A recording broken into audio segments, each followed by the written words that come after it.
من تن شدم تو جاں شدی تاکس نہ گویت باد ازی من دیگرم تو دیگری. میں تو بن گیا تو میں بن گئی، میں تن بن گیا تو جاں بن گئی، تاکہ کوئی بعد میں نہ کہہ سکے کہ میں کوئی اور ہوں تو کوئی اور. محبت کا مطلب ہوتا ہے آپ محبوب بن گئے. لوگ آپ کو دیکھیں آپ کہیں آپ کون ہیں بھائی، آپ یہ تو آپ کا محبوب نظر آ رہا ہے آپ میں. آپ کے آج محبت پر ہوئی میری کہ مجھ میں تمہیں میرا محبوب نظر دکھائی دیا. کیا مجھ میں یا کسی اس 2025 کے ایرا میں آپ کو اہل بیت علیہ السلام کے کسی ماڈل میں نظر آتا ہے کہ مہدی چلتے نظر آ رہے ہیں، یا یہ باقر علیہ السلام نظر آ رہے ہیں، یا ان میں نقیل اسلام نظر آ رہے ہیں، یا جعفر علیہ السلام نظر آ رہے ہیں؟ کسی میں کوئی نظر آ رہے ہیں؟ کسی دور میں بھی نہیں نظر آئے، ان کے بعد کوئی نہیں نظر آیا. ہم نے تو نہیں دیکھا نا، کسی اور نے دیکھا، ہسٹری میں دیکھا گئے ہو لیکن ریکارڈڈ لوگ آ گئے. ہم نام لے سکتے ہیں کہ اچھا یہ لوگ ہیں جی، سلمان فارسی علیہ السلام کہہ سکتے ہیں ہم ان کو. کیوں؟ کیونکہ آقا علیہ السلام نے کہا یہ میرے اہل بیت میں ہیں. اب سلمان فارسی کس سن کے 253 سال ایج بتائی جاتی ہے ان کی. انہوں نے کون کون سا دور دیکھا، کہاں سے بھاگتے ہوئے جب غلام خریدے گئے، آقا علیہ السلام نے ان کو ایز غلام خریدا اور ان کو اہل بیت میں ڈال دیا. تو اس کا مطلب ہے خون خاندان سے تو آگے کی چلی گئی بات. اہل بیت میں اگر سلمان فارسی آ گیا تو اس کا مطلب یہ ہے کہ تھے ایسے لوگ، تھے عمار بن یاسر رضی اللہ عنہ جیسے لوگ، تھے سلمان فارسی جیسے لوگ، جنہوں نے اپنے آپ کو ثابت کیا کہ یہ ہوتے ہیں محب جو اگینسٹ آل آڈز کھڑے ہوتے ہیں کہ جی ہم تو اس گھر کے ساتھ ہیں. اب یہ میں بار بار آپ، کیونکہ ٹاپک آپ نے شفاعت کر کے، شفاعت اسی گھرانے کی ہے جو میں نے اپنی زندگی کے مطالعے سے نکالی، اور کسی کی شفاعت اس لیے بھی نہیں ہو سکتی کیونکہ آقا علیہ السلام نے کہا ہے کہ عورتوں کے سردار یہ بات اور مردوں کے سردار یہ 2 بیٹے ہیں جی. اور سب جو ہے وہ جنت میں جوان ہوں گے. تو جوانان کا سردار کا مطلب ہے سب کے سردار ہوں گے، سبھی جنت میں جوان ہوں گے، کوئی بڈھا نہیں ہوگا. تو اس کا مطلب کیا ہے کہ سب کے سردار، یہ بٹوین دا لائنز میسج دیا آقا علیہ السلام نے کہ سب کو پتہ چل جائے کہ سب کے سردار یہ 2 بیٹے ہی. تو اگر یہ انہیں اسی گھر کی جنت ہے تو اسی گھر کی شفاعت ہوگی. بالکل. دوزخ سے شفاعت کر کے کہاں لے کے جائیں گے؟ کوئی تیسری جگہ تو ہے نہیں، جنت میں ہی لے کے جائیں گے. تو وہ یہ گھرانہ لے کے جائے گا، یہ گھرانہ اسی کو لے کے جائے گا جس ماڈل پہ انہوں نے سلمان رضی اللہ عنہ کو اہل بیت میں ڈالا ہے. تو اہل بیت میں جانے کا کرائٹیریا اللہ تعالیٰ نے بتا دیا ہے کہ ضروری نہیں ہے کہ آپ بلڈ لائن میں پیدا ہوں. اگر آقا علیہ السلام نے کسی کو آئیڈینٹیفائی کیا ان کی زندگی میں بھی اور وہ کہاں سے چلتے ہوئے آ رہے ہیں ان کو اہل بیت میں ایڈ کر لیا، تو اس کا مطلب ہے کہ سفینہ ہے. اہل بیت بھی ایک سفینہ ہے. اس سفینے میں اللہ تعالیٰ کے نبی اور اہل بیت، جس کو یعنی آپ کا اہل بیت کا کانسیپٹ 6 لوگوں پہ ہے یا اس سے زیادہ لوگوں پہ؟ میں اہل بیت 6 لوگ کون؟ بس اب آپ کہہ رہے ہیں نا کہ یہ بھی شامل ہے سلمان فارسی بھی. جی دیکھیں یہ 14 لوگ تو اہل بیت ہیں ہی ہیں نا، جن 14 کو اہل تشیع جو ہے وہ معصومین کہتے ہیں. یہ اہل بیت تو ہیں ہی ہیں، ٹھیک ہے. یہ اہل تشیع کا کانسیپٹ جو ہے وہ معصومین کا کانسیپٹ ہے. میں ان کو اہل بیت کہتا ہوں، انہی 14 لوگوں کو. لیکن اگر انہی کے سردار آقا علیہ السلام جو ہے وہ سلمان فارسی کو اہل بیت میں ڈال میں، تو میں کون ہوتا ہوں انکار کرنے والا؟ مجھے یہ 15 نام ایڈ کرنا پڑتا ہے. اب آگے ان کی نسلیں ہیں، ان کی بلڈ لائن ہے جو آئیڈینٹیفائی کرے گی. مہدی علیہ السلام آگے بتائیں گے کہ کون کون اہل بیت میں ہے، کون کون آل نبی میں شامل ہیں، کون کون نبی کی اتباع پہ ہیں، کون جنت میں جا رہے ہیں. مہدی علیہ السلام نے آگے بتانا ہے، اب اور کوئی نہیں بتا سکتا. بالکل سے. یہ بتائیے گا کہ آپ نے اپنی زندگی کے تجربے سے دعا مانگنے کا سب سے بہترین طریقہ کیا نکال لیا ہے، ڈھونڈ لیا ہے، یا آپ کس طریقے سے اللہ تعالیٰ سے کوئی ضد کر لیتے ہیں، کوئی بات منوا لیتے ہیں، کوئی دعا کر لیتے ہیں؟ کیا کلمات پڑھتے ہیں؟ کیا کرنا چاہیے؟ میں تو یہ سمجھتا ہوں جی کہ دعا وہ کمپلیٹ ہوتی ہے جو اپنے لیے نہیں مانگی جاتی. اپنے لیے مانگی ہی نہ جائے. جو دعا سیلف لیس ہو، جس میں آپ کو، آپ کی ذات کو، آپ سے اٹیچ لوگوں کو کوئی فائدہ نہ ہو، وہ دعا ہے جس کے انگریڈینٹس ٹو بگن وتھ، پہلے بیسک انگریڈینٹس تو یہ ہے. جو دعا میں چاہتا ہوں کہ میرے لیے ہو تو وہ میں اپنے آپ کو اس قابل کروں کہ لوگ مجھے دعا میں شامل کرنا شروع کر دیں.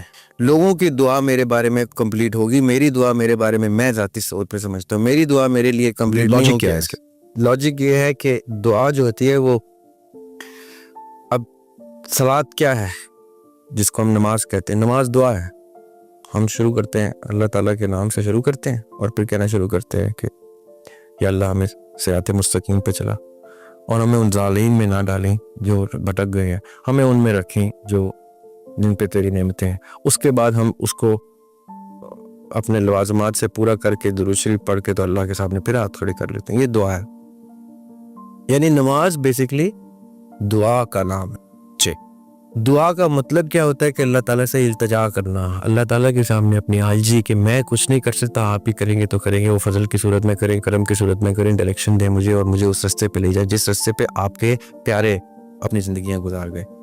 یہ دعا جو ہے یہ آپ اپنے لیے کر سکتے ہیں, ہم کرتے ہیں, یہ نماز ہی ہمارے لیے اپنی دعا ہے.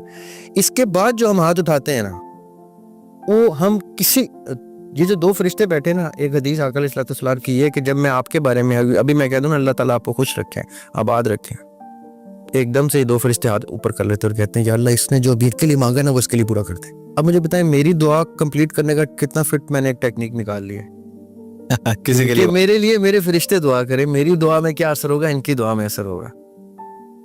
یہ تو گناہ سے پاک لوگ ہیں نا, بستی ہیں, انہوں نے تو اپنی ول سرنڈر کر دی, میں نے اپنی ول کے اوپر گناہ حاصل کی. تو میں آپ کے لیے وہ دعا کر لوں, امت کے لیے کر لوں, کسی پیارے کے لیے کر لوں کہ میرے فرشتے کھڑے ہو گئے کہ یا اللہ اس کو بھی یہ دے دے. میں اس میکنزم کو سمجھتا ہوں کہ جو دعا آپ کے لیے بے لوس کوئی مانگے گا, میں تو اپنے لیے بے لوس نہیں مانگ رہا نا, کسی مقصد سے مانگ رہا ہوں, میں آپ کے لیے بے لوس مانگ سکتا ہوں. بے لوس دعا پہلی کیٹیگری ہے, اس کے بعد ہر ماں دعا کرتی ہے اس کا بچہ جو ہے دنیا میں بھی تر جائے آخرت میں بھی تر جائے. ہر ماں کا بچہ نہ دنیا میں ترتا ہے نہ آخرت میں ترتا ہے. ٹھیک ہے, ایسا ہی ہے نا, وہاں سے زیادہ تو بے لوس کوئی رشتہ نہیں ہوتا. پھر بھی وہ کیونکہ جبلت اٹیچ ہو جاتی ہے اس میں, وہ ماں جو کسی اور کے بچے کے لیے دعا کرتی ہے اس میں میرے اندازے میں زیادہ رنگ ہوتا ہے قبولیت کا بنسبت اس کے کہ جو ماں اپنے بچے کے لیے. اور بزرگ مائیں خواتین جو ہیں وہ کل کے بچوں کے لیے دعا مانگا کرتی, اسی لیے یہ پیری فقیری کانسیپٹ کو جو ہے وہ زیادہ ویٹیج ملتا ہے. لوگ جا کے پیر فقیر سے دعا منگواتے ہیں کہ آپ اللہ کے زیادہ پیارے ہیں, تو وہ آگے سے کسی کو وسیلہ بناتے ہیں کہ اس بزرگ کے وسیلے سے اس کی دعا کمپلیٹ ہو پائے, کیونکہ ان کو یہ پتہ ہے کہ ہر کسی کی دعا کو وہ رنگ نہیں ہے جو کسی بڑے بزرگ کی اللہ کی بزرگ ہستی کی دعا میں اثر ہوگا. تو یہ دو بڑے خوبصورت دو بزرگ ہستیاں میرے ارد گرد بیٹھی ہیں, آپ کے ارد گرد بیٹھی ہیں, اور کوئی بزرگ آپ کو نظر آتا ہے تو اس سے دعا منگوا رہے ہیں. اپنی دعا جو ہے وہ لوگوں کے لیے مختص کر دیں. نہیں بہت زبردست آپ نے کانسیپٹ دیا, بلکہ ہم اس کا ٹائٹل ہی یہ بنائیں گے, میرے لیے میرے دو فرشتے دعا مانگ. اللہ کرے ہم اس قابل ہوں. کچھ لوگ کہتے ہیں کہ جی آپ کو تو میں نے مکے میں دیکھا تھا, مدینے میں دیکھا تھا, تو آپ کہتے ہیں نہیں میں تو 2 سال ہو گئے گیا ہی نہیں. نہیں میں نے آپ کو دیکھا تھا. کیا وہ انسانوں کے ہم شکل ہوتے ہیں جو گھوم رہے ہوتے ہیں, یا واقعتاً کسی انسان کے پاس ایسی بھی کوئی پرویلیج آ جاتی ہے کہ بیک وقت یہاں پہ ہوتے ہوئے وہ کسی اور جگہ پہ ہو سکتا ہے, جو کہ بزرگان دین سے منسوب بھی یہ باتیں کی جاتی ہیں کہ وہ ایتھے بھی ہوندے سن تو اوتھے بھی ہوندے سن, نماز ایتھے پڑھتے سن تو جمعہ جڑا اوتھے پڑھ لیندے سن. سو از اٹ پاسبل؟ میں یہ سمجھتا ہوں کہ یہ پاسبل ہے. میں نے یہ ایسے کچھ خوبصورت لوگوں سے ملاقات بھی ہوئی ہے آپ کی جو اسی پرٹیکولر ریفرنس سے جانے گئے کہ انہوں نے حج میں کچھ لوگوں کی مدد کی ہے. ہمارے سامنے ان سے وہ ملنے آئے کہ آپ کے بیٹے نے مدد کی ہے, وہ بیٹا ہمارے ساتھ پایا جاتا تھا. ہم نے کہا اس نے کہاں سے مدد کی؟ ہم نے کہا اس نے تو میں حج کرایا ہے. تو ہم حیران ہوئے, ہم نے کہا اچھا ہم تو بڑے خاص بندے کے ساتھ پائے جاتے ہیں. تو ایسے لوگ اتفاقاً ملے ہیں مجھے جو پائے گئے کہیں اور ہوئے کہیں اور ایک وقت میں. جی میں آئی بلیو کہ یہ پاسبل ہے, بٹ اس کی کوئی ٹیکنیکلٹی, کوئی لاجک, کوئی ریزن سائنس اس کو ٹیلی پورٹیشن سے تشبیہ دیتی ہے. ٹیلی پورٹیشن ہوتا ہے کہ ایک جگہ سے رہتے ہوئے میں ٹیلی پورٹ ہو جاؤں کسی اور وقت میں کسی اور جگہ پہ, یہاں پہ بیٹھے ہوئے, اور اسی اسنا میں کہیں اور پایا گیا ہوں اور پھر واپس آ گیا ہوں. سائنس اس کو تھیوریٹیکلی پاسبل کہتی ہے. وہ کہتے ہیں کہ ہم ابھی تک وہ گیجٹس نہیں بنا سکے جس سے انسان ٹیلی پورٹ ہو جائے. وہ کانسیپٹ کو بائی تھیوری ایکسیپٹ کرتی ہے کہ ٹیلی پورٹیشن پاسبل ہے. یہ ٹائم ٹریول سے بھی ریلیٹ کرتا ہے؟ جی یہ ٹائم ٹریول ہی ہوگا نا کہ میں آج اس تاریخ کو یہاں پہ ہوں اور آج اس تاریخ کو کسی اور وقت میں کہیں اور پایا جاؤ. تو بیسکلی یہ ٹائم ٹریول ہو ہی جاتا ہے ایک ہی وقت میں. سائنس تو بہت, اب یہ بات لمبی ہو جائے گی. سائنس تو اس کے اوپر تھیوری بھی دے چکی ہے کہ انٹینگلمنٹ کی تھیوری ہے کہ الیکٹران جو ہے ایک ہی وقت میں ایک ہی الیکٹران 2 جگہ پایا گیا ہے. اس کو آئنسٹائن نے اسپوکی بیہیویئر کے نام سے کہا تھا کہ یہ ایک ہی وقت میں ایک ہی الیکٹران, انہوں نے ایک الیکٹران کو ایکسپلور کیا, ایک اور الیکٹران کو ایکسپلور کیا, دونوں وہی نکلے, ایک جیسے نہیں, وہی نکلے. تو انہوں نے کہا یہ ایک وقت میں ایک الیکٹران 2 جگہ پہ کیسے پایا گیا ہے. تو ٹائم ٹریول اور یہ چیزیں جو ہیں یہ سائنس مانتی ہے, اس چیز کو تھیوریٹیکلی مانتی ہے. یہ کوانٹم فزکس اور میٹا فزکس کے چیپٹرز ہیں لیکن یہ مانتے ہیں. اسلام اور عقیدے جتنے بھی بلیورز کے عقیدے ہیں وہ تو ویسے ہی غائب کی دنیا کے اوپر بلیو کرنا ان کے لیے پہلا جز ہوتا ہے بلیو کرنا. تو وہ غائب کی کئی ایسی چیزیں ہیں جو مثال کے طور پہ آقا علیہ الصلوۃ والسلام کی ایک حدیث ہے کہ موسیٰ علیہ السلام نے اللہ تعالیٰ سے کہا کہ میں نے آدم علیہ السلام سے ملنا ہے. میں حدیث کی ڈیٹیل میں نہیں جاتا لیکن آدم علیہ السلام کو ملوا دیا انہوں نے موسیٰ علیہ السلام سے. تو یہ ٹائم ٹریول ہی تھا. یا آقا علیہ السلام جب معراج پہ گئے تو خود بھی وہ بھی ٹائم ٹریول کر کے آئے. یا ادریس علیہ السلام کو اللہ تعالیٰ قرآن پاک میں کہتے ہیں ہم نے ان کو اٹھا دیا. عیسیٰ علیہ السلام کو اٹھایا ہوا آج 2025 سال ہو گئے واپس ہی نہیں آئے. وہ ٹائم میں ٹریول ہو کے واپس آئیں گے نا 2026 میں لیٹ سے وہ آ جاتے ہیں تو وہ 2026 سال کہاں رہے ایک ہی وقت میں. قرآن میں بھی اس کا ذکر قرآن میں اس طرح سے ذکر ہے کہ اللہ تعالیٰ عیسیٰ علیہ السلام سے کہتے ہیں کہ میں تمہیں تب تک موت نہیں دوں گا جب تک تمہاری امت کا ہر آخری ایک بندہ بھی تمہارا میرے رب کو نام لیوا نہ ہو. جدھر سے اختلاف رائے اسٹیبلش ہوتا ہے غامدی صاحب کی اسکول آف تھاٹ کا دوسرے اہل سنت اور اہل تشیع کے اسکول آف تھاٹ سے. وہ کہتے ہیں کہ یہ ذکر اور ہے, یہ کہتے ہیں یہی ذکر ہے. تو قرآن کہتا ہے ان سبابہ کا لفظ استعمال کرتے ہوئے, سبابہ کا لفظ تو آسمانوں کے ہے نا کہ آسمانوں کے رستے, اور یہ جو ہے کہ عیسیٰ علیہ السلام کی امت جو ہے وہ رستے سے بھٹک گئی اور عیسیٰ علیہ السلام کو اللہ تعالیٰ نے اٹھا لیا. تو اللہ تعالیٰ کو عیسیٰ علیہ السلام کہہ رہے ہیں قرآن میں کہ میں تمہیں اس وقت تک موت نہیں دوں گا جب تک تمہارے سارے گھر نہیں آ جاتے. تو اس کا مطلب یہ نکالتے ہیں مفسرین کہ عیسیٰ علیہ السلام آئیں گے دوبارہ جو حدیث کی روشنی میں نظر آتے ہیں سائنس, اور وہ جب سب آئیں گے تو سب کے سب ان کے ماننے والے ان کو مان لیں گے. تب ان کو کل نفس ذائقۃ الموت کے مطابق وہ اپنے انتقال کریں گے. تو اس وقت وہ وعدہ پورا ہو جائے گا جو قرآن میں وعدہ ہے. لیکن اس سے آف کورس مفسرین کا اختلاف بھی ہے. بالکل ٹھیک. اب بڑھتے ہیں اپنے ان سوالات کی طرف جو کہ ہمارے قطن نہیں ہیں, لیکن میں یہ سمجھتا ہوں کہ ایک وقت تھا کہ ہم ریسرچ میں سب سے آگے جا رہے تھے. ایک وقت تھا کہ ہم میتھ ہم بنا رہے تھے, الجبرا. ایک وقت تھا کہ میڈیکل میں ہم سے مراد مسلمان. تو اب سر گزارش یہ ہے کہ ایک دور میں ہم سب سے آگے جا رہے تھے الجبرا, یعنی مسلمان جو گولڈن ایرا تھا ہمارا, ہم الجبرا میں ہم تھے, سائنس میں ہم تھے, ریسرچ میں ہم تھے, میڈیکل میں ہم تھے. پھر ہم پیچھے رہ گئے اور ریسرچ میں تو ہم بالکل پیچھے رہ گئے. آج کے دور میں فرقہ واریت کے اختلافات اپنی جگہ, لیکن مجھے تو اس سے بڑا خطرہ جو ہے یہ ایتھیسٹ لوگ لگتے ہیں جو کہ یورپین اور انگلینڈ میں, امریکہ میں, کینیڈا میں موجود مسلمانوں کو, جرمنی میں, وہ ایسی ایسی باتیں ان کے ساتھ کرتے ہیں کہ وہ مسلمان سوال لے گئے تو پھر اس کے بعد وہ اس سٹیج پہ پہنچ جاتا ہے, وہ کہتا ہے جی کہ میں تو کہتا ہوں کوئی خدا ہے ہی نہیں. یہ مسلمان کیا, وہ سب مذہب کے لوگوں کو ٹارگٹ کرتا ہے, not only Muslims, every person جو کسی نہ کسی ریلیجن کو مانتا. تو سب سے پہلا تو سوال میرا یہ ہے کہ کیونکہ وہ سارے لوگ بھی پڑھاکو ہوتے ہیں, پڑھتے لکھتے ہیں, اور آپ نے بھی ماشاءاللہ بہت کچھ پڑھا ہے, تو اس چیپٹر کے آغاز میں سب سے پہلا سوال یہ ہے کہ کیا آپ بھی اپنی تعلیم اور ان کمپیریٹیو ریلیجنز کو پڑھتے ہوئے کبھی کسی ایسی سٹیج پہ پہنچے جہاں کہ اپنا ایمان آپ کو لگا ہوگا یار یہ کیا ہو گیا میرے ساتھ, ڈولنے والی جو سچویشن ہوتی؟ اللہ کا ایک بڑا احسان ہے میرے اوپر کہ میں بہت چھوٹا سا تھا تو میں کچھ ایسے بیماریوں سے گزرا. ان میں سے ایک بیماری ابھی بھی مجھے برقرار ہے, اللہ کی طرف سے تحفے کی صورت میں ملی ہوئی ہے. کیونکہ یہ جو بیماریاں ہوتی ہیں یہ لانڈری ہوتی ہیں, ہمارے گناہ دھلتے ہیں, گناہ جھڑتے ہیں بیماریوں سے. تو اس لیے بیماریوں کی ہمیشہ پازیٹیو سائڈ دیکھنی چاہیے. اللہ تعالیٰ نے ہم سب کو کسی نہ کسی حوالے سے ایسی کوئی لانڈری کی مشین دی ہوتی ہے جو چھوٹی چھوٹی بیماری کی صورت میں آ کے ہمارے بڑے بڑے گناہ دھو دیتے. تو میں ایسی بیماریوں سے گزرا کہ جن بیماریوں میں مجھے اللہ تعالیٰ کی پریزنس نے مجھے سہارا دیا. جب ڈاکٹرز گیو اپ کر جاتے تھے, جب پیر فقیر دم درود نیورو ہومیوپیتھی حکمت ہربل دنیا جہان کی ہر چیز ٹرائی کی میں نے. ایسا نہیں ہے کہ میں نے کوئی چیز مس کی ہو. پاکستان سے باہر, یورپ, امریکہ, ہر جگہ, اور سب نے لا علاج کہہ دیا مجھے. تو ایک اللہ تعالیٰ کا آسرا مجھے بچپن سے مجھے ملتا تھا اور وہیں سے مجھے سکون ملتا تھا. اور خوش اللہ کا کرم رہا میرے پر کہ اگر کسی کے دم میں شفا بھی ملی مجھے تو وہ اس دم سے ملتی تھی جو اللہ کے کلام سے, قرآن پاک سے نکالا جاتا تھا. تو مجھے اللہ تعالیٰ نے شاید میرے اوپر اللہ کا ایک خاص کرم رہا ہے کہ مجھے یہ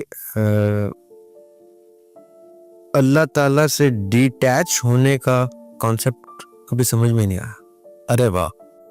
میں دوسروں کے کانسیپٹ کو سمجھ سکتا ہوں, مجھے اپنے اندر وہ ڈیٹیچ ہونا ملا نہیں. میں زیادہ سے زیادہ ڈیٹیچ ہوا تو ان چیزوں سے ہوا جن چیزوں کے راز مجھ پہ کھلتے گئے, چاہے وہ اسلامک ہسٹری کے کچھ ڈارک پورشنز تھے, چاہے وہ گلوبلی مین کائنڈ کی ہسٹری کے کچھ ایسے پورشن تھے جس کے بارے میں مجھے ٹیکسٹ بکس کچھ بتاتی رہیں یا معاشرہ کچھ بتاتا رہا. وہ جب فیکٹ فائنڈنگ سے حقائق ملے تو میں چونکا ضرور, لیکن اللہ تعالیٰ کے ہونے, خالق کے ہونے کو میں اس فیز سے میں گزر نہیں پایا جس فیز سے میرے مولد بھائی گزر سکتے ہیں, جن کو جو کسی بلیور کے گاڈ کو سمجھنے سے قاصر ہے, جو کہتے ہیں کہ ہمیں نہیں سمجھ میں آتی یہ بات. لیکن عاصم بھائی میں آپ کو ایک بات بتاتا ہوں, میرے بڑے قریبی دوست ہیں جو ملحد ہیں, جن کے ساتھ میری بڑی اچھی گپ شپ ہوتی ہے. میں ان سے کبھی بھی اس چیز سے تعلق میں کسی سے بھی تعلق اس کے مذہب یا اس کے عقیدے کے بیس پہ استوار نہیں کرتا. میرا اس کے ساتھ اسپریچول کنیکشن تو ہے ہی ہے, چاہے وہ کسی گاڈ پہ بلیو کرے یا نہ کرے. ہاں مجھے تو پتا ہے اس کے ساتھ ایک اسپرٹ اٹیچڈ ہے, مجھے تو پتا ہے اس کے ساتھ ایک سول اٹیچڈ ہے, مجھے تو پتا چل چکا ہے نا, مجھے تو اس چیز کی معرفت ہو چکی ہے کہ اس کو اللہ تعالیٰ نے کیسے تخلیق کیا ہے. میرے لیے یہ بتانا کوئی مشکل کام نہیں ہے کہ میرے اندازے میں مجھے جو پتا ہے اس کی معرفت, اس شخص کی تخلیق کیسے ہوئی ہے. اس کو اگر نہیں پتا یا وہ کسی اور رنگ سے دیکھتا ہے تو وہ رنگ بھی بہت خوبصورت ہے, وہ اس رنگ سے دیکھے. کب اللہ تعالیٰ نے, قرآن پاک میں اللہ تعالیٰ کہتے ہیں اِنَّا هَدَيْنَاهُ السَّبِيلَ اِمَّا شَاكِرًا وَإِمَّا كَفُورًا, اور ہم ہدایت دے چکے. اِمَّا شَاكِرًا, اب وہ چاہے شکر کرے, وَإِمَّا كَفُورًا, اور چاہے کفران نعمت کرے. اس کا یہ نعمت اور ہدایت میں دے چکا ہوں. اب یہ کلاسیفیکیشن آگے چل کے میں قرآن پاک میں اور دیکھتا ہوں تو بڑے سمپل ہو جاتی ہے کہ کچھ لوگ اس ہدایت کے متلاشی رہیں گے, کچھ لوگ تحفے میں وہ ہدایت لے کے بیٹھے رہیں گے, کچھ لوگ اس ہدایت کو پا لیں گے, کچھ ہدایت کو نہیں پا سکیں گے. یہ اللہ تعالیٰ نے اپنا پروگیٹو رکھا ہوا ہے. قرآن پاک میں اللہ تعالیٰ کہتے ہیں واہ واہ سبحان اللہ, ان کے پاس جاؤ, ان کو پیغام دو اور پلٹ آؤ, لیکن پیغام ایسا ہو کہ it would shake their very souls, وہ ان کی روحیں ہلا دے, جھنجھوڑ دے. That is it. آپ نے اور کچھ بھی نہیں کرنا. آپ کو جب موقع ملے, کوئی آپ کو اپروچ کرے سوال کے لیے, آپ کے میرے افضل ترین نالج جو میرے پاس ابھی تک ہے وہ یہ ہے, آپ کے لیے کیا پتا نہ ہو وہ, لیکن یہ ہے, یہ آپ رکھ لیں, کیونکہ اس کو کس شخص سے اس کا جواب ملنا ہے یہ ہم نہیں جانتے. ہاں یہ ایک میں نے دیکھا ہے بلیورز کے تمام ریلیجن کے بلیورز کو تھوڑا سا جذبہ ہوتا ہے, تو وہ کہتے ہیں ہم کسی کو کنونس کر لیں. کرسچن ہے تو وہ کہے گا کہ خدا کو ڈھونڈ لے, وہ ایتھیس کو کہے گا, وہ ہندو بھی کہے گا ایتھیس کو کہ مان لے خدا کو, مسلمان بھی کہے گا, کیونکہ وہ چاہتے ہیں کہ وہ اس سفینے میں لے آئے ان کو جس سفینے کو وہ ٹھیک سمجھتے ہیں. اپنا ثواب بھی تو ڈھونڈتے ہیں, اپنا ثواب ڈھونڈتے ہیں, یا کسی کی ہمدردی آ جاتی ہے. اپنے ہی کئی گھروں میں نکل آتے ہیں, بچے کہتے تھے سوال کر لیتے, تو وہ کہتے ہیں میں بچے کو کیسے سمجھاؤں, یا کزن کو, دوست کو, بھائی کو کیسے سمجھاؤں. تو یہ اچھی خوبصورت بحث ہے, یہ سوچ سمجھ کے کہ ہدایت اللہ تعالیٰ نے خود دینی ہے. اللہ تعالیٰ کسی کے نیت پہ اس کا روح کا نالج وہ کھول, یعنی اگر آپ ایتھیسٹ ہیں تو میرے آپ کو کنونس کرنے سے کوئی فرق نہیں پڑتا, جب تک اللہ نہ چاہے آپ نہیں ہو. جب تک اللہ تعالیٰ قرآن میں کہتے ہیں اور تم چاہ بھی نہیں سکتے اگر میں نہ چاہوں. ہائے ہائے ہائے, کسی کیا رہ جاتی بات. So the most we can do, جیسے قرآن پاک ہمیں بتاتا ہے کہ آپ نے میسج دینا ہے اور آگے اللہ پہ چھوڑ دینا ہے. آگے اللہ تعالیٰ نے اس کو اس کے جرنی میں کیا پتا کیا معرفت دے دے. آصف بھائی میں نے کچھ نان بلیورز کو ایسی معرفت حاصل کرتے دیکھا ہے کہ ان کے گھروں سے ریل پیل ختم نہیں ہوتی, وہ فیض بانٹ رہے ہیں آج بیٹھے. نان بلیورز, ان بلیور تھے کبھی. اللہ تعالیٰ پھر کسی کو دیتا ہے تو پھر بے نیاری سے دیتا ہے, اس لیے ان کا سفر ہے, وہ ان کا جرنی ہے. لیٹ دیٹ جرنی بی اب گڈ ون. جب آپ سے ملے تو آپ بیسٹ چیز ان کو دیں اور ان سے کہیں یار مجھے بھی تم کوئی خوبصورت چیز دے دو, میں نے تمہیں وہ جو خوبصورت چیزیں دیتے ہیں وہ میں چند آپ کے سامنے رکھتا ہوں, جی آپ ان کے جواب دیں ہمیں. یہ سوال جی ایتھسٹ کمیونٹی کہہ لیں یا ان کے سوال ہیں جو ہمارے تک پہنچائے گئے ہیں کہ ہم آپ سے پوچھیں. جب یہ ہم نے بتایا کہ ہم آپ کے ساتھ پوڈ کاسٹ کرنے والے ہیں تو ہمیں یہ اسپیشل سوال بتائے گئے کہ پوچھے جائیں کہ آپ جناب اس کا جواب دیں. ان میں سے ایک سوال یہ ہے کہ جیسے ہم نے پہلے بھی ذکر کیا کہ 7 زمینیں ہیں 7 آسمان ہیں, تو آج کے دور میں انہوں نے کہا کہ راکٹ جو ہے وہ چاند تک پہنچ چکا ہے, تو یہ آسمان کدھر ہیں, یہ پریکٹیکلی نظر کیوں نہیں آتے, اور کتنی اونچائی پر ہیں. اس کے بعد تو گیلیکسی ختم ہو جاتی ہے اور پھر دوسری گیلیکسیز ہیں اور ہم ملکی وے سے بھی باہر جا کے ہم نے دیکھ لیا. تو یہ آسمان کدھر ہیں, کون سے پلر ہیں جنہوں نے آسمان کو اٹھایا ہوا ہے. سو اس کو کیسے ہمیں آنسر کرنا چاہیے کسی ایتھسٹ کو؟ جتنے بھی ایتھیسٹ کے سوال ہیں ان سوالوں کے ان کو سائنس میں جواب نہیں مل سکتا ہے, کیونکہ سائنس انسان کی تخلیق کردہ ایک چیز ہے, مخلوق کی بنائی ہوئی ایک سبجیکٹ ہے. مخلوق کا بنایا ہوا سبجیکٹ جو کہیں 1970 میں جا کے ایمبریولوجی اسٹیبلش کر رہا ہے. 1970s میں ایمبریولوجی کے اوپر زیادہ کام ہوا ہے. 70s میں 1400 سال پہلے ایمبریولوجی کی پوری سائنس قرآن پاک میں دے دی گئی ہے کہ کس طرح سے ایمبریو کی گروتھ ہوتی ہے اور کس طرح سے ہم دنیا میں آتے ہیں. 1970s میں مخلوق کی بنائے ہوئے سبجیکٹ نے 1970s میں اس سائنس کو ایکسپلور کیا, اور خالق کے بنائے ہوئے نالج نے, خالق کے دیے ہوئے نالج نے 1400 سال پہلے ہی بنا کے بتا بھی دیا. سائزمالوجی بھی بتا دی, سیوکس بھی بتا دی, عمرانیات بھی بتا دی, سوشیولوجی جسے کہتے ہیں, اخلاقیات بھی بتا دی, اصولیات بھی بتا دی. بہت سے چیپٹرز قرآن نے ڈسکس کیے. انسان کا بنایا ہوا سبجیکٹ ایک خاص مقررہ وقت کے بعد ہی اس لیول پہ جائے گا کہ اس کو وہ آسمان نظر بھی آنا شروع ہو جائیں. ابھی تو پھر راکٹ بن گیا ہے. آج سے 2000 سال پہلے راکٹ نہیں تھا, تب انسان کس ہلکے لیول کے سوال کرتا تھا. آج ایک دوسرے پلینٹس پہ جانے کی باتیں کرتے ہیں اور سائنس ایلون مسک مارس پاپولیٹ کرنے کی کوشش کر رہا ہے. تو وہ نوبت آ گئی نا کہ آپ لوگوں کو ستاروں پہ, ہم لوگوں کو ان ستاروں پہ جانے کا اتفاق ہونا شروع ہو گیا. اب جب قرآن پاک کہتا ہے کہ ستاروں میں نگاہ ڈالو, اس میں نشانیاں ان کے لیے جو عقل رکھتے ہیں, تو وہ آیتیں لاگو ہونا شروع ہو جاتی ہیں. لیکن جب آپ سے کوئی بھی ایتھیسٹ بھی اگر کوئی بھائی ہمارا یہ کوسچن پوچھتا ہے کہ سائنس کے پیمانے کے اوپر بلیف کا چیزیں جج کی جائیں, تو آپ نے ایک سادہ سا جواب میں جو سمجھتا ہوں وہ دینا ہے کہ غیب کی دنیا حاضر کے ایپریٹس میں نظر نہیں آ سکتی. الذین یؤمنون بالغیب, قرآن یہاں سے شروع ہو رہا ہے. سورہ بقرہ میں اللہ تعالیٰ کہہ رہے ہیں کہ یہ ہدایت ہے متقی لوگوں کے لیے. متقی کون ہے؟ الذین یؤمنون بالغیب, وہ جو غیب پہ ایمان لے آتے ہیں. اب آصف بھائی, میں اور آپ جس غیب پہ ایمان لاتے ہیں وہ میرے بھی حاضر میں کبھی نظر نہیں آتا. میں نے کوئی ان کو حاضر میں تول کے تو نہیں, حاضر میں دیکھ کے تو اللہ کو اللہ نہیں مانا. میں نے حاضر میں دیکھ کے تو اپنے نبی کو نبی نہیں مانا. میرے تو پاسٹ میں آئے ہیں میرے انبیاء علیہ السلام. میں نے تو ان کو حاضر میں لانے کی کوشش نہیں کی جو حاضر ہو کے گئے ہیں. کیونکہ بلیور کا سٹارٹ ہی بلائنڈ ہوتا ہے, اس نے حاضر میں جج نہیں کرنا اپنے رب کو. سائنس حاضر میں جج کرتی ہے, تو سائنس سبجیکٹ ہی ٹھیک نہیں ہے جس پہ قرآن یا خدا جج ہو.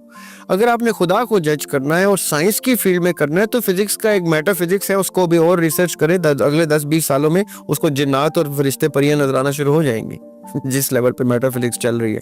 یا کوانٹم فزکس میں اس کو ٹائم ٹریول سے پتہ چل جائے گا کہ کس طرح سے اللہ تعالیٰ نے انسان کو یہاں پہ پھر یہاں سے وہاں پہ. Science is not the right subject, کیونکہ سائنس 5 حصوں کے اوپر جج کرتا ہے. آپ کی 5 سینسز کے اوپر کسی چیز کو جج کرتا ہے. ریلیجن 6 سینس سے ابتدا کرتا ہے. تو میں ایک اس کمرے سے باہر کی چیز کو آپ کہیں مجھے یہاں پہ کر کے دکھاؤ, تو میں جادوگر ہی ہوں گا نا کہ وہاں کی چیز, غائب کی چیز یہاں پہ لا کے دکھاؤں. جیسے بلقیس کا تخت لے کے آ گئے تھے, وہ جس کو کتاب کا علم تھا, بلقیس کا تخت پلک جھپکتے آ گیا تھا نا, پلک جھپکتے. یا تو وہ آپ کے پاس بندہ موجود ہو جو قرآن جس کو ٹیسٹیفائی کرتا ہے کہ وہ بلقیس کا تخت پلک جھپکتے میں آ گیا تھا. یا تو میں اور آپ اس قابل ہو جائیں اور ایتھیسٹ کے سامنے ہم تخت اٹھا کے لے آئے تو کہ لیکن آصف بھائی, انبیاء علیہ السلام کی زندگیوں میں ایسے معجزے ہوئے ہیں اور نہ ماننے والوں نے انکار کیے ہیں. تو اگر آپ کے پاس کوئی ایسی کرامت بھی ہوگی نا, تو جو نہیں ماننا اسے نہیں ماننا. سو غیب کو غیب میں رہنے دیں, حاضر کو حاضر میں جج کریں. اگر ایتھیسٹ کے کچھ سوال ایسے ہوتے ہیں جو حاضر میں رہتے ہوئے ایڈریس کیے جا سکتے ہیں, خالی ان کو ایڈریس کریں. باقی غیب کی طرف ان کو جانے بھی مت دیں, ان کو کہیں اس طرف مت جاؤ جس طرف تمہارے ہم نے بلائنڈ ہے. ہم بلائنڈ ہیں, ہم جھوٹ ہی بولیں گے کہ میں نے دیکھا ہے رب کو. میں نے تو رب کو نہیں دیکھا. ہاں میں نے اس کی جھلک دیکھی ہے, اپنے ماں میں دیکھی ہے, اپنے باپ میں دیکھی ہے, اپنی بیٹی میں دیکھی ہے. اس کی قدرت کی جھلک مجھے نظر آتی ہے. مجھے تو 7 رنگوں میں کوس قزح میں رب نظر آتا ہے, مجھے اس لینڈسکیپ میں رب نظر آتا ہے. لیکن وہ تب نظر آتا ہے جب میں غیب میں اس کو تسلیم کرتا ہوں, ورنہ دیکھنے سے دیکھنے والے کو نہیں نظر آتا. دیکھنے والے کو اپنے باپ میں فرعون بھی نظر آ سکتا ہے, اتنا سخت باپ بھی ہوتا ہے. کیا کہہ رہے ہیں, کیا کہتے ہیں. اور میں نے یہ فیصلہ کیا ہے کہ میں اب باقی کے سوال نہیں پوچھوں گا آپ سے, کیونکہ وہ کیونکہ وہ حاضر میں غیب کو جج بالکل کرنے. ٹھیک, بالکل آپ کی بات بالکل ٹھیک ہے. وہ خالی بحث برائے بحث. بحث برائے بحث تو ہمارا مقصد ہی نہیں. ایک اور سوال یہ بتایا گیا جی کہ آپ سے پوچھنا ہے, آقا علیہ الصلوۃ والسلام کا جو معراج کا واقعہ ہے وہ مسجد اقصیٰ سے شروع ہوتا, اور گوگل میں پھر وہ جب اس کو سرچ کرتے ہیں تو وہ کہتے ہیں یہ تو اس واقعے کے بھی 60 سال بعد میں مسجد اقصیٰ بنی ہے. تو اس وقت یہ واقعہ کیسے ہو سکتا ہے, اور مسجد اقصیٰ سے ہی اس کا آغاز کیسے ہوا؟ تو اس کے بارے میں تھوڑی روشنی ڈالیں. اچھا دیکھیں, ایک سکول بڑا ہے, آپ کو اسٹرینج بات بتاتا ہوں. آپ کے سوال سے دیکھیں مجھے اب ذہن میں آ گئی بات. ایک سکول آف تھاٹ یہ مانتا ہے کہ مسجد اقصیٰ کے احاطے میں ایک جگہ ہے جہاں پہ سال کے ایک وقت میں, ایک مقررہ وقت میں, زمین سے لے کے فلک تک ویکیوم جنریٹ ہو جاتا ہے ایک سرٹن پورشن میں. ایک سکول یہ بھی مانتا ہے کیونکہ وہ بڑے کرٹیکل جگہ ہے. وہاں پہ اسکرپچرز بھی موجود تھے جو انہوں نے نکال لی ہیں, جن اسکرپچر سے حضرت سلیمان جو ہیں وہ جنات اور ان سے کمیونیکیٹ کرتے تھے, اس کے اسکرپچر بھی انہوں نے نکال لی ہیں بیسمنٹ میں سے. اور سارا یہ بڑی امپورٹنٹ جگہ تو بہت امپورٹنٹ. آقا علیہ الصلوۃ والسلام کا ادھر اقصیٰ سے اقصیٰ تک کا سفر اور پھر وہاں سے عرش مولا تک کا سفر جو ہے, یہ قرآن ٹیسٹیفائی کر دیتا ہے. یہ قرآن پاک میں سورہ اسراء میں یہ سارا منظر کشی پوری ہے کہ اللہ تعالیٰ نے اپنے نبی کو کیسے اقصیٰ تک پہلے ٹریول کرایا, پھر اقصیٰ سے آسمانوں کی طرف, پہلے آسمان سے 7ویں آسمان تک, پھر آگے عرش مولا تک کا جو سفر ہے. یہ قرآن کا اقصیٰ کی طرف رجوع کروانا بڑا امپورٹنٹ ایسپیکٹ ہے. اس کے رنگ بہت سارے ہیں, لیکن میرے لیے یہ اس لیے امپورٹنٹ ایسپیکٹ ہے کہ مجھے یہ پتہ چل جائے کہ اقصیٰ کی صرف اور صرف ایک جغرافیائی حیثیت نہیں ہے, اس کی ریلیجس حیثیت بھی بہت سپیریئر ہے. آقا علیہ السلام کو اللہ تعالیٰ قرآن پاک میں کہتے ہیں کہ اے نبی, اب آپ مفہوم یہ ہے کہ اب آپ یہ دیکھنے کے لیے کہ کون آپ کے ساتھ ہے, کتنے لوگ آپ کے اتباع پہ ہیں, اب آپ نماز پڑھیں گے تو اقصیٰ کا رخ کریں گے. اس وقت 6 مہینے کے لیے نبی پاک صلی اللہ علیہ وسلم نے قبلہ سے رخ چینج کروا کے اقصیٰ کی طرف کروا دیا تھا.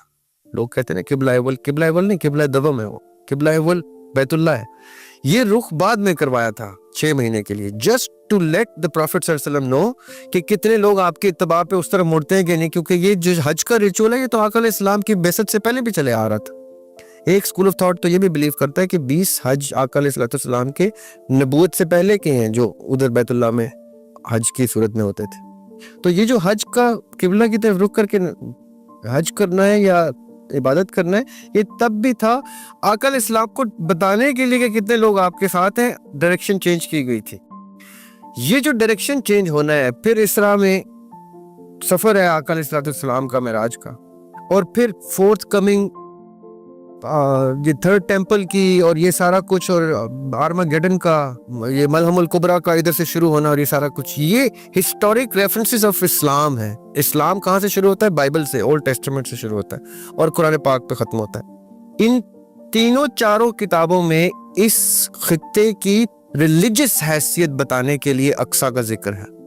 اب اس سے ایسوسیٹڈ جتنی چیزیں وقت میں جب آئیں گی, ہم نے اس کے مطابق اپنی ڈائریکشن سیدھی کرنی ہے. اس لیے نشانیاں بتائی جاتی ہیں کہ اب یہ ہو گیا ہے تو ایسے کر لو, اب یہ ہو جائے تو ایسے کر لو, تب ایسے ہوگا, تب مہدی علیہ السلام آئیں گے, تب عیسیٰ علیہ السلام آئیں گے, تب دجال آئے گا. یہ سارے ریفرنسز کے لیے کچھ خطوں کو اللہ تعالیٰ نے بہت امپورٹنس دی ہے. ان میں سے ایک خطہ اقصا ہے. اب آپ اس سے ایسوسیٹڈ جتنے بھی اینڈ آف ٹائمز کی مشکات شریف میں نا ایک چیپٹر ہے باب الفتن. باب الفتن میں تمام فتنے کے دور کی ساری صحیح اسناد کے اوپر مشکات شریف میں حدیث موجود ہے. اس میں کوئی زیادہ نہیں ہے, وہ 30-35 حدیث ہیں, وہ ساری کی ساری اس خطے سے ریلیٹڈ ساری چیزوں کو بیان کرتی. اس میں یونائٹڈ نیشنز کا بھی ڈھکے چھپے لفظوں میں فور کاسٹ میں ذکر ہے کہ 114 جھنڈوں کے نیچے ایک آرمی ہوگی اور 12 جھنڈوں کے نیچے ایک آرمی ہوگی. یہ ساری چیزیں, یہ جو اینڈ آف ٹائمز کی جتنے ڈسکشن ہے اس میں اقصا کی غیر معمولی حیثیت ہے. اب یہ میرے اور آپ پہ ڈیپینڈ کرتا ہے کہ میں اس کو کس نقطہ نظر سے پڑھتا ہوں. کیا اپنی زندگیوں کو بیس کرنے کے لیے, آنے والے نسلوں کی زندگیوں کو بیس کرنے کے لیے, پوائنٹ آؤٹ کرنے کے لیے کہ جب یہ معاملات فلاں جگہ پہ درپیش ہوں تو اپنی ڈائریکشن سیدھی کر لینا. کہ اس لیے اللہ تعالیٰ کے نبی پاک صلی اللہ علیہ وسلم نے ہمیں 4 سائٹ کی صورت میں دے دیے تھے.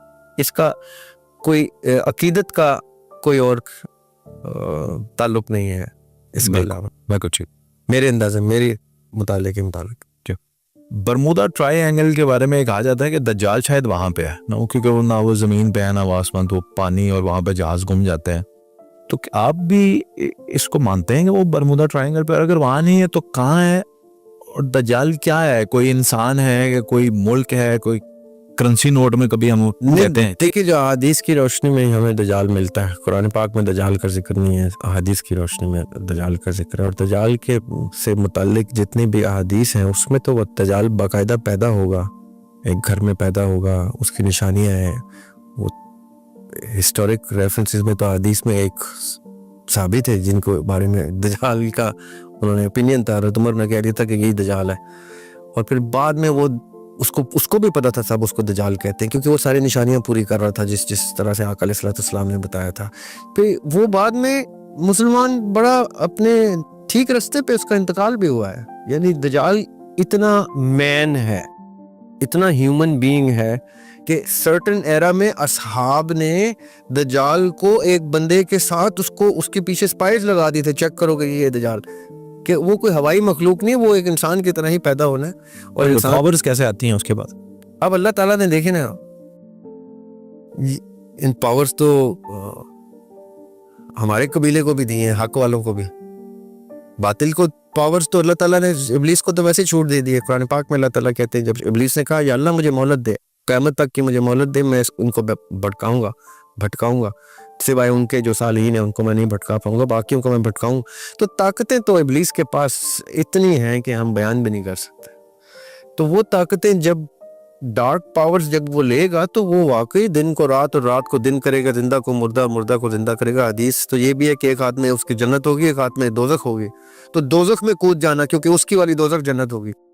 بڑی کلیئر آئیڈینٹیفیکیشن ہے کہ دجال جب آئے تو بھاگو, اس کے قریب بھی مت جانا, بڑے سے بڑا ایمان والا جو ہے وہ بھاگ جائے گا.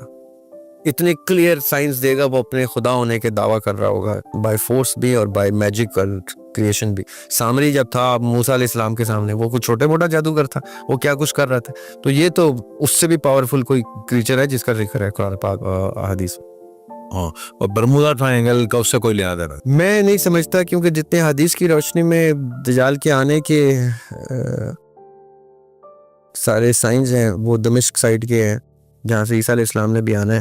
تو برمودا ٹرائنگل کا میں جتنا بچپن میں نے تھوڑا بہت مطالعہ کیا تھا, مجھے اٹریکٹ کرتا تھا. وہ حضرت خضر علیہ السلام کے بارے میں کہا جاتا ہے کہ وہ برمودا ٹرائنگل والی سائڈ پہ ہیں, کیونکہ ان کو سلطان بحر کہا جاتا ہے, بحر سمندروں کا سلطان. تو کہا یہ جاتا ہے کہ حضرت خضر علیہ السلام سمندروں کے ورم ہولز کے تھرو ٹریول کر کے زندہ ہیں ابھی تک.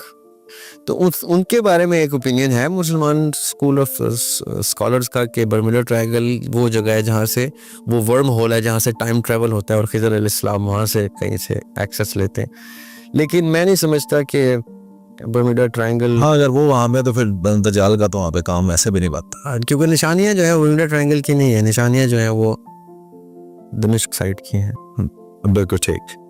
اسم اعظم کے بارے میں بتائیں, کیا اسم اعظم کوئی ایک ایسا نام ہے جو کسی بھی انسان کی, یعنی اس کا ورد کرنے سے زندگی بدل سکتی ہے, خواہشات پوری ہو سکتی ہیں, جنت حاصل کی جا سکتی ہے, ولایت مل سکتی ہے, یا ہر انسان کا اسم اعظم جو ہے وہ مختلف ہوگا؟ آج تک کتنے لوگوں نے اسم اعظم کو حاصل کر لیا اور آئندہ کتنے لوگ کر پا سکیں گے اس کو، اور چھپا ہوا کیوں؟ دیکھیں اس میں اعظم کا جو بیسک کانسیپٹ ہے نا، جو میں سمجھاؤں، وہ اس نام کو کہتے ہیں جس نام سے ایسوسیٹڈ چیزیں ان لاک ہوتی ہیں. سمپل ورڈز میں، مثال کے طور پہ یہ کوئی ایک نام نہیں ہے. جو اسم اعظم سے متعلق احادیث ہیں اس میں وہ نام اس طرح سے کامنلی عیاں نہیں کیا گیا کہ وہ ایک نام ہے. اسماء حسنہ میں سے اللہ تعالیٰ کا ایک نام ہے جس کا ورد کرنے سے کچھ مسٹریز ان لاک ہوتی. جو اہل تصوف ہے وہ یہ کہتے ہیں کہ ولایت جو ہے وہ اس دنیا میں آقا علیہ السلام نے مولا علی کی نسبت سے اسٹیبلش کی ہے. آقا علیہ السلام نے کہا کہ ولایت کا دروازہ علی ہے، مولا جو ہے وہ علی ہے. تو جو ولا ہے، جو ولایت ہے، وہ مولا علی سے ٹرانسفر ہوگی، جس کو بھی ہوگی. مولا علی سے ان کے گھرانے علیہ السلام، اور وہاں سے پھر وہ جس کو وہ اذن دے دیں. اذن ہوتا ہے اجازت. جیسے ہی ولایت کے گھر سے، آقا علیہ السلام کے فیملی کے گھر سے جس کو اذن ملے گا وہ فیض کی صورت میں ٹرانسفر کرے گا. اب مثال میں یہ اتنی لمبی تمہید کیوں باندھی ہے میں نے؟ یہ لمبی تمہید پری ریکویزٹ ہے اسم اعظم کا. اسم اعظم وہ شخص کسی کو عنایت کرے گا جس کے پاس اذن ہوگا اس چیز کا، جو اپنی فیملی یا اپنی تپسیا، اپنی زندگی کی بیس پہ ولایت والوں سے اس کی اجازت لے چکا ہے. وہ آپ کو جب کہے گا نا کہ یہ نام اتنی دفعہ پڑھنے سے آپ کا فلاں فلاں آبجیکٹیو اچیو ہوگا، تو آپ کے لیے وہ اسم اعظم ہے. وہی شخص مجھے کوئی اور نام دے گا اسم اعظم کا، کیونکہ میری جو طلب ہے وہ کوئی اور ہو سکتی ہے، آپ کی کوئی اور ہے. اور اللہ تعالیٰ کے 99 ناموں کی تمام صفات کے پیچھے چھپے ہوئے رموز جو ہیں وہ ان لاک ہوتے ہیں اس ورد سے جس ورد کے پیچھے اذن ہو. اس کا جس شخص کو ولایت کا فیض ملا ہو، انبیاء علیہ السلام کے، یعنی آقا علیہ السلام کی فیملی سے، جن کو آقا علیہ السلام نے سٹیمپ کر دیا کہ من کنت مولا فعلی مولا، یہاں سے ولایت شروع ہوتی ہے. اب یہ گھر جس کو، یہ میں نے پورا سیکوینس آپ کو بتا دیا. اب جو شخص اس گھر سے اٹیچڈ ہی نہیں ہے، جس کو ولایت کا ایکسیس ہی نہیں ملا اور وہاں سے اذن نہیں ملا، وہ آگے سے آپ کو اسم اعظم کا ورد نہیں دے سکتا. اب بانٹنے کو ہم لوگ بانٹے جاتے ہیں، ہمارے ہاں اسم اعظم دیا جاتا ہے، کبھی کوئی کسی کو دے رہا ہوتا ہے، کوئی کسی کو دے رہا ہوتا ہے. لیکن اگر وہ میکنزم پورا نہیں، وہ چین پوری نہیں ہے، تو وہ اسم اعظم نہیں ہے، وہ فقط اسم ہی ہے کسی کے لیے. یہ سائنس بیسک اہل تصوف کی اور ولایت والوں کی سائنس ہے اسم اعظم کے پیچھے. حضرت امام جعفر کی حدیث کا میں نے آپ کو مفہوم دیا ہے کہ اسم اعظم کیسے انلاک ہوتا ہے. حضرت جعفر علیہ السلام کی حدیث ہے اصول کافی میں. آپ یہ بتائیے گا کہ زندگی میں کسی ایسے ولی سے آپ کی ملاقات ہوئی جن کے پاس کوئی کرامت تھی؟ کیا آپ نے کھلی آنکھوں سے کسی کی کرامت کا مشاہدہ کیا؟ اور کرامت کو حیض الرجال کیوں کہتا ہے؟ میرے لیے کرامت کیا ہے یہ ویری کرے گا.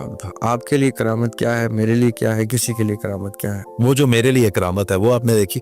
جی مطلب یعنی جو نبیوں کے پاس ہوتا ہے وہ معجزہ ہوتا ہے. وہ تو ٹھیک ہے، معجزہ نبی کا تحفہ ہے.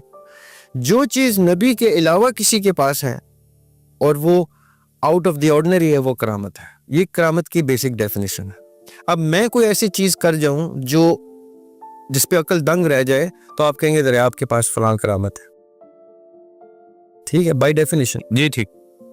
اب آپ کئی چیزیں ایسی کر جائیں گے اپنی ڈیلی لائف میں جو مجھے حیران کر دیں گی کہ یہ آصف بھائی نے کیسے کر لیا. بھائی یہ تو ہیومنلی پاسبل حرکتیں ہیں جو وہ کر رہے ہیں. جیسے بھی آپ نے ذکر کیا تھا کہ کوئی شخص پنڈی میں بیٹھا ہوا حج پہ میں پایا گیا ہے، یہ کرامت ہیومنلی پاسبل، یہ کرامت کی ڈگری ہے. جو ڈگری ٹھیک ہے.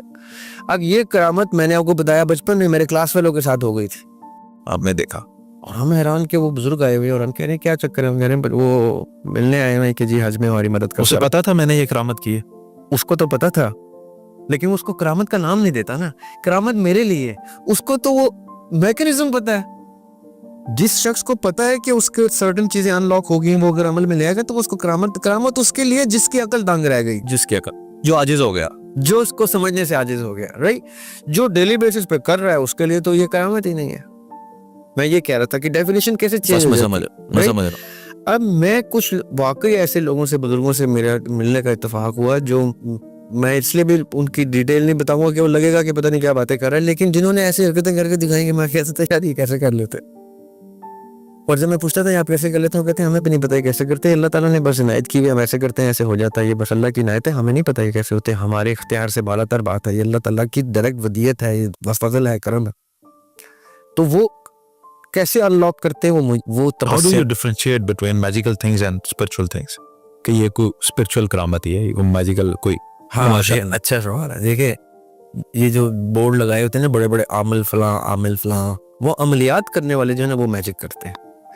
جو عملیات نہیں کرتے, عمل یعنی منتر, کچھ سرٹن چیزیں ایک ترتیب میں پڑھ کے تو کچھ کرنا موکلات کے تھرو, کیونکہ موکلات بھی ایک انویزیبل چیز ہے, وہ ایسے ایلوژن جنریٹ کرتے ہیں کہ وہ عام بندے کو کرامت ہی دکھائی دے گی, لیکن جیسے آپ نے کہا نا وہ میجک ہو سکتا ہے. جب سامری نے سانپ بنا دیے تھے, ہاں تو وہ میجک تھا, وہ میجک تھا. اور جب موسیٰ علیہ السلام نے ایسا پھینکا اور وہ اژدہا بن گیا, وہ میجک نہیں یعنی تھا. خیر اور شر میں فرق کیسے کریں گے؟ جی, خیر اور شر میں فرق ہوگا اس عمل پہ. اگر وہ عملیات کر کے, ایک اچھا آدمی بھی, جینوین شریف آدمی بھی عملیات کر کے کوئی سپر نیچرل چیز ایکٹیویٹ کرتا ہے تو وہ میجک ہے. اور اگر کوئی نیک آدمی اپنے اعمال سے اللہ کا فضل ایسا کھول لیتا ہے کہ وہ کچھ کرے اور وہ کچھ کا کچھ ہو جائے تو وہ کرامت ہے, کیونکہ وہ اللہ تعالیٰ نے کچھ اس کے لیے فرشتے بھیج کے کیا ہے, جنوں سے نہیں کروا دیا کہ وہ دوسرا جن سپیریئر ہو جائے. پوائنٹ سمجھنے آپ نے, جن کی چیز کو جن زیر کر سکتا ہے, اچھا اس سے بڑا جن. جن کی چیز کو فرشتہ بھی زیر کر سکتا ہے کیونکہ وہ اللہ تعالیٰ کے حکم سے کر رہا ہے. فرشتے کی چیز کو جن زیر نہیں کر سکتا. یہ ہم نے ہسٹری میں دیکھا ہے, سامری اور موسیٰ علیہ السلام. کیا کہنے, کیا کہ بہت خوبصورت ڈیفینیشن. تو یہاں سے فرق پتہ چل جائے گا کہ میجک سے سپیریئر کرامت ہی رہے گی, کیونکہ وہ اللہ تعالیٰ کی بھیجی ہوئی چیز ہے, اللہ تعالیٰ کے فرشتے اللہ کے حکم سے انلاک کر رہے ہیں. یہ جادو منتر ٹونے سے اگر میں نے موکل کر بھی تو کیا پتا آپ کے موکل میرے سے زیادہ تگڑے ہوں, اگر ہم دونوں عامل آپس میں ٹکرا رہے ہیں, پھر تو دونوں کے موکلات کی طاقت ہے نا. اب آ رہی اپنی کیا, ہاں پھر تو ہمارا کچھ بھی نہیں ہے. اس کو حیض الرجال کیوں کہتے ہیں؟ دیکھیے یہ جو بیسکلی رجال غیب ہے نا, رجال الغیب ایک ٹرم ہے. رجال الغیب وہ ہے افراد ہے, یہ تھوڑا ڈیٹیلڈ ٹاپک ہے, اس کو باقاعدہ ایک سبجیکٹ کی طرح کسی دن ڈسکس کریں گے. میں ہنٹ دے دیتا ہوں بیسکلی کہ مہدی علیہ السلام پردہ غیبت میں ہے, اکارڈنگ ٹو اہل سنت بھی, اکارڈنگ ٹو اہل تشیع بھی, اکارڈنگ ٹو اہل تصوف. جی ٹھیک ہے, سوائے فراہی صاحب کے, اصلاحی صاحب کے اور ان کے ڈسائپل غامدی صاحب کے بسد احترام, مجھے بہت خوبصورت لگتے ہیں. میرے غامدی صاحب, میں بہت کچھ سیکھتا ہوں ان سے, میرے اساتذہ کی میں لیول پہ رکھتا ہوں. میرے نظریاتی اختلافات ایک طرف, ان کی پرسنالٹی سے میں بہت کچھ سیکھتا ہوں. اللہ تعالیٰ نے ان کو میرے کاغذوں میں استاد لیول پہ رکھا ہے. وہ اختلاف کرتے ہیں مہدی علیہ السلام کے کانسیپٹ سے. باقی زیادہ تر اجماع امت اسی بات پہ ہے کہ مہدی علیہ السلام پردہ غیبت میں ہے. اب جو پردہ غیبت ہے نا وہ کیا ہے, وہ ان کو رجال الغیب میں ایڈ کر دیتی ہے. اور اہل تصوف کہتے ہیں کہ ہر وقت اتنے کتب, اتنے ابدال, اتنے غوث, اتنے ولی, اتنے قلندر, اور یہ سب رجال الغیب کی ایک سرٹن تعداد سارے کانٹیننٹس پہ الگ ہوتی ہے, شہروں میں الگ ہوتی ہے, قبیلوں میں الگ ہوتی ہے, یہ سارا کرتے ہیں. یہ سارے رجال الغیب. بالکل. ان کا ماننا یہ ہے کہ جب مہدی علیہ السلام غیبت سے حاضر میں آئیں گے تو یہ بھی حاضر میں آ کے ان کی آرمی کھڑی کر دیں گے. Make sense for the seek of discussion, right. تو یہ جو جتنے بھی ان رجال سے ریلیٹڈ, رجال الغیب سے ریلیٹڈ جتنے علوم اور فنون اور کرافتیں اور یہ سب کچھ ہے نا, وہ سارے آپ اس کیٹیگری میں لا کے بہت فریلی ڈسکشن کی بات ہے, ماننے تسلیم کرنے والی بات نہیں, پڑھنے سے تعلق رکھتے. بڑی خوبصورت گفتگو ہے اور بڑے جلیل القدر شیخین کی گفتگو ہے. اس میں شاہ ولی اللہ محدث دہلوی آ جاتے ہیں, اس میں شاہ اسماعیل شہید آ جاتے ہیں, پھر اوپر جائیں تو شیخ ابن عربی آئے تھے, احمد سرندی آ جاتے ہیں, یہ باجزید بستامی آئے تھے. ان لوگوں نے بڑی ڈسکشن کی ہوئی ہے اس کے اوپر, بڑا سیر حاصل ان کے ڈسکشن ہیں, ان کی کتابیں ہیں. تو یہ ایک چیپٹر میں پھر ڈسکس کریں گے کبھی انشاءاللہ تفصیل سے.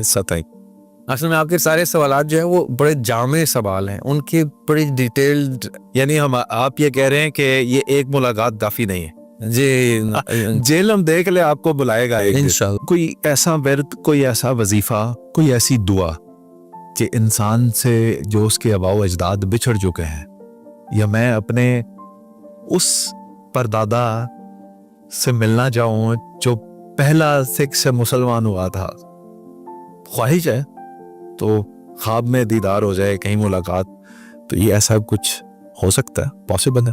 ذاتی طور پہ تو یہ سمجھتا ہوں کہ جب موسیٰ علیہ السلام کو اللہ تعالیٰ نے کہا ہے کہ اب آپ جائیں گے فرعون کے پاس اپنا میسج لے کے، تو موسیٰ علیہ السلام نے قرآن پاک میں اللہ تعالیٰ کہتے ہیں کہ اللہ تعالیٰ سے دعا کی تھی، رب اشرح لی صدری ویسر لی امری. صدر جو ہے وہ قلب سے مختلف ہے. صدر وہ مرکز ہے جہاں پہ روح کا بسیرا ہے، قلب وہ دل ہے جہاں پہ اطمینان کا بسیرا ہے. سیکھ رب اشرح لی صدری، یا اللہ میرے صدر کو چاک کر. کیوں؟ وہ یسر لی امری، امر ربی جو ہے وہ صدر میں موجود ہے تاکہ وہ امر ربی میرے اوپر آسان ہو. واحلل عقدۃ من لسانی، تاکہ میں اس کو اپنے لفظوں میں ٹرانسلیٹ کر سکوں، یفقہوا قولی، تاکہ وہ میری بات سمجھ سکے. ہاں. اب یہ کتنی خوبصورت دعا ہے کہ یا اللہ میرے صدر کو چاپ کر، تاکہ جو میرے روح کو، قرآن پاک میں جگہ جگہ اللہ نے کہا ہے کہ میں نے جو ہدایت دی ہے وہ روح کی صورت میں نے انسرٹ کی گئی، یہاں تک کہ وہی بھی روح سے انلاق ہوتی تھی انبیاء علیہ السلام کی. جبرائیل علیہ السلام آتے تھے اور روح کے ڈیٹا کا ایکسس دیتے تھے، اس چیز کا، جس چیز کا، جیسے پاک میں اللہ تعالیٰ کہتے ہیں نبی کہتی جی ان سے کہ مجھے ویک کا ہیلپ نہیں، سوائے اس کے جو چیز اللہ تعالیٰ میرے اوپر کھول دیتے وہ روح کی صورت میں بولتا ہے. موسیٰ علیہ السلام بھی یہ کہتے. تو اگر کسی کو روح کا ایکسس لینا ہے اپنی یا کسی کی، تو یہ بیسٹ دعا ہے جو موسیٰ علیہ السلام کی دعا ہے. میں یہ ریکمینڈ کرتا ہوں اس شخص کو جو ہی اس راستے میں بچاتا ہے. لیکن میں دوسری تیسری دفعہ آپ کی پوڈ کاسٹ میں کہہ لگا ہوں کہ یہ بڑے خطرناک راستے ہیں، اس لیے یہ اہل تصوف کہا گیا ہے کہ مرشد کا ہونا ضروری ہے. مرشد آپ کا ہاتھ پکڑ لیتا ہے جب آپ ڈگمگا جاتے ہیں. اب مرشد ڈھونڈنا ہے یہ ایک الگ بحث ہے، یہ کبھی ڈسکس کریں گے. لیکن یہ وہ دعا ہے جس سے آپ کی روح کا ڈیٹا کا ایکسس آپ کو اللہ تعالیٰ عنایت کریں گے، اگر اللہ تعالیٰ آپ کو اس قابل سمجھیں گے. سر بہت شکریہ، میں آپ کا مشکور ہوں جو آپ نے وقت عنایت کیا ہے. Thank you. توقع سے زیادہ ہم نے وقت لیا، اپنے الٹے سیدھے آپ سے سوالات پوچھے، آپ نے بلا تفریق آپ نے ان سب کا جواب بھی دیا، مطمئن بھی کیا، اور بے حد خوشی ہوئی آپ سے ملاقات کر کے. جو سوچا تھا اس سے زیادہ ملا ہے، اور اس کے لیے اللہ آپ کو اجر دے، اور میں آپ کا شکریہ ادا کرتا ہوں. Thank you very much. Thank you.